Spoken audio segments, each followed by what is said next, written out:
The sun burned down on the dry earth, making the air flicker, distorting the shapes of almost 24 race cars lined up at the abandoned road stop. It was only the end of April, but not far from Death Valley. The temperatures already reached unbearable heights in the afternoon.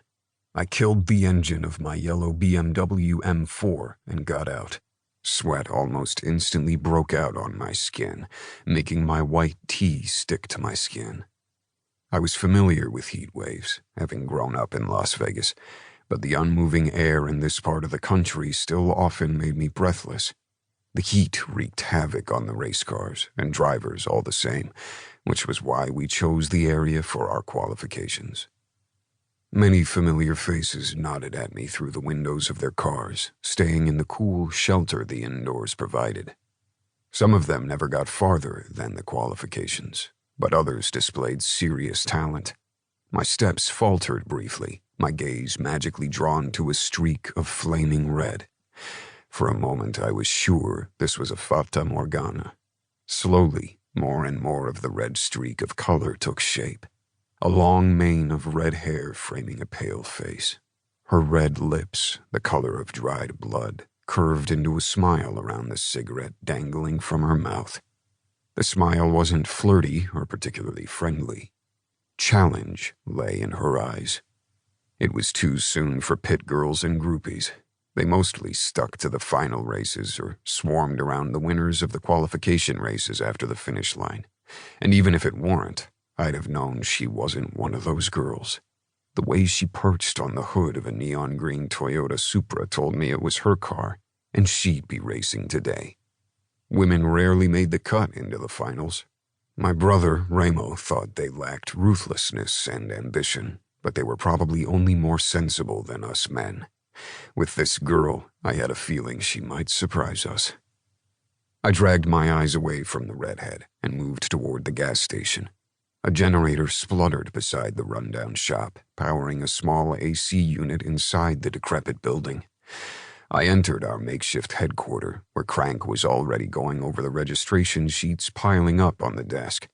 The heat was marginally more bearable inside, but the small AC unit didn't stand a chance against the almost 100 degrees blasting down on us. The broken gas station window certainly wasn't helping either. "Any new arrivals?" I asked, shaking Crank's outstretched hand. I knew about at least one, and I was awfully curious about her. 3, Crank said. A girl and her brother, plus another guy with a big ego. He can't be worse than our favorite egomaniac. Racing was a magnet for a certain type of person, but some displayed an overboarding amount of self-centeredness. Not sure yet, but he's close. I held out my hand for the info sheets Crank had dug up about the newbies. I narrowed my eyes as I read what Crank had found on the girl and the guy with her supposed brother. Nothing. No arrests. Squeaky clean with generic names. "This stinks," I muttered. Mary, really? This girl wasn't a Mary. The only way any Mary probably got close to her was in a glass as a Bloody Mary. Crank nodded. Fake names, definitely. That guy, he's got the hint of an accent, Eastern European or something like that. Eastern European? The only time I ever dealt with Eastern Europeans, they were Bratva guys trying to mess with business or kill me. The races weren't their main target, though. Drugs and prostitution were their most successful business areas, after all. I went in search of John and Mary. The qualification race would start in an hour. If this girl and her companion proved trouble, I wanted to know in advance and make sure they stayed the fuck away.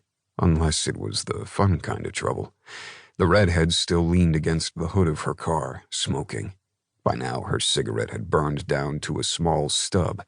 She flicked it away with her fingers. Given the red of her lips, I would have expected her nails to have the same color, but hers were short and painted in a dark, almost black color,